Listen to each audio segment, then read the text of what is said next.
Hi, Nancy Burt-Preece here. I'm an independent Stampin' Up! Demonstrator. Here's my email, my website, and today is in October, but pretty soon we're going to catch November. So I wanted to include both host codes, my Facebook business page, YouTube channel, and Pinterest. If you don't have a demonstrator, I would love to be yours. You can reach out either via email or you can order via my website. And if you order, I usually either give you a card or I give you a little embellishment or something. So I hope you consider ordering from me. Now, we are on page 24 and 25 of our mini catalog, July to December 2022. And I am using the Boughs of Holly Suite. I love the Leaves of Holly stamp set. I'm using the Holly Berry dies. I'm not using these, but I am using this gorgeous paper. I'm also using some of the metallic paper that is returning from last year. Let's see if I can quick find it in the back. I don't see it listed, but it is, it might be in the actual annual catalog. Metallic paper that is returning, and I think that's all. So let me show you what it is. I went to a Stampin' Up! Event this summer, and Susan Campfield designed this gorgeous card and like an accordion fold. And then my colleague, Debbie, showcased it again, and I thought, this is a nice fun fold that you get a real nice wow from. So let me show you how to make this. Once again, I've got it the horizontal version, but I'm going to show you how to do it the vertical version too. So the first thing is we're going to start with your cardstock is 4¼ by 5½. It's 1/4 of a piece of cardstock. So that's kind of cool. I am also going to use some of this DSP, which I cut to the wrong spot. So do you ever do that? It's like, oops, that is not right. Oops, then it must be this is wrong. So this is supposed to be 4¼ by 5½. I got one that's not correct. So I better check my other ones, make sure they all fit. So this should fit on here beautifully. And, a lot of it is going to be covered up, but I think this designer series paper is just really pretty.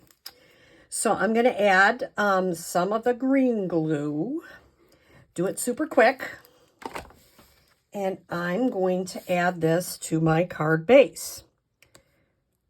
So the base is Evening Evergreen, 4¼ by 5½. This DSP is 4 by 5¼ This piece is, it is 9¾ inches long, and it is 4¼ inches wide. So 9¾ 4¼ and I scored it at 3¼ and 6½.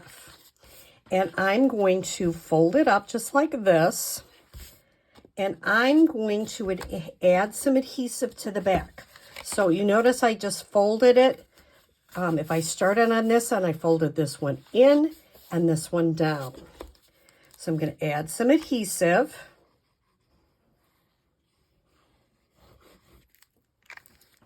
I'm going to kind of push it all together. This is the hardest part. Use your grid paper to try to get things lined up. For some reason, I'm not good at that. And I just like to eyeball it. But it's nice to use your grid paper because you get a better sense. Okay. I'm thinking that is looking pretty good. Okay. So now I realized that I was going to make this one vertical, but I stamped it horizontal. Well, you know what? I'll stamp it again because then you can see the other part. So now I have to decide what paper do I want on the front. And if you come to my class, you're going to get lots of options and you get to pick So I think I'm going to do that one, make it a little different than the poinsettias. So that means I have to put the adhesive on the poinsettias. Sometimes I goof that up, you know how that goes. All right, so this piece of DSP is 3x4, which is great because our 12x12 designer series paper, it means that you're not wasting a ton of it, which I love. Now, on the inside, I can either go with this or I can go with that. That seems a tad busy. So I think I'm going to go and put the adhesive on this side and have it a little bit more neutral. You don't have to.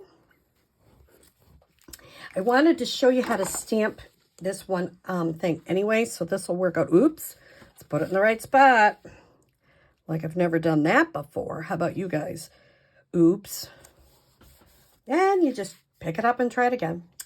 Okay, I did stamp the Christmas wishes. I did use the die to cut this out. I would recommend when you're using, this is that metallic paper, I would go, any paper, I would go through several times, roll it through, roll it again, do it a couple of different times, and then this part of the holly should come right out. Now, there's a die in there that looks weird, and it cuts this little, oops, let me get it, this little piece. And you're like, what in the world is that? Well, let me show you. I'm going to use a silicone craft sheet, which is in the back of our catalog, and I totally love using them. I would highly recommend, it is up to you, of course, but I would highly recommend using one of those. And I have old sponges, but I'm going to show you if I can find a clean sponge dauber. I just had it in my hand. Well, I guess I'll show you an old sponge. You could use really anything. I'm going to use an old sponge, but you could use a sponge dauber, which is in our catalog, and I can't lay my hand on a clean one. So I'm going to put a little bit of glue in the corner. Remember, this silicone craft sheet, after you dry it, it'll just scrape the glue right off. I love that part. So I'm going to actually put some of the glue on the back of here. Then I'm going to turn it over, and I'm going to kind of, you notice how I'm kind of angling it to get that to cover that completely. The beautiful thing about the silicone craft sheet is adhesive won't stick to it, which I personally love. Then I'm going to pick that up, and I'm going to put a little bit more, actually going to need a little bit more glue. And I'm going to put a little bit more all over the back now so that it will stick down. And I find that if you do this method, you don't get all the glue all over on the metallic paper. It just is a little cleaner, easier method. I'm going to gently pick this up. And I'm going to pop it on the front. And yes, I know it comes off a little. I'm okay with that, because this one I want to make vertical. Okay. Then I'm going to use our wonderful dimensionals. And I'm going to add a few dimensionals to this. I'll move this to the side. And pop that up on the front. I did want to show you how I did the holly on the inside, because that is a little bit of a tricky technique. Not hard. Okay. I think I'll put that right there. Now, I don't think, I'm just making sure, if for some reason when you're going through, if for some reason you get a little bit of adhesive still stuck on the edge there, just take your gum eraser, and we used to carry these at Stampin' Up, but you can get them at any craft store, and just get that right off there so it won't stick. Yep, that's good. I don't think there's any on this side. It's mainly on that. Now, I want this to be vertical, not horizontal. How do I do that? Well, first of all, I like to play around, stamp on scrap paper, whatever. So when you get the 2 holly stamps, and there are 4 of them in here, one looks like it's more full, and one has more, like detail to it. So the one that is more full is the one that is on the bottom. It should be in the lighter color. And I'm using Old Olive here. So I'll ink it up with Old Olive.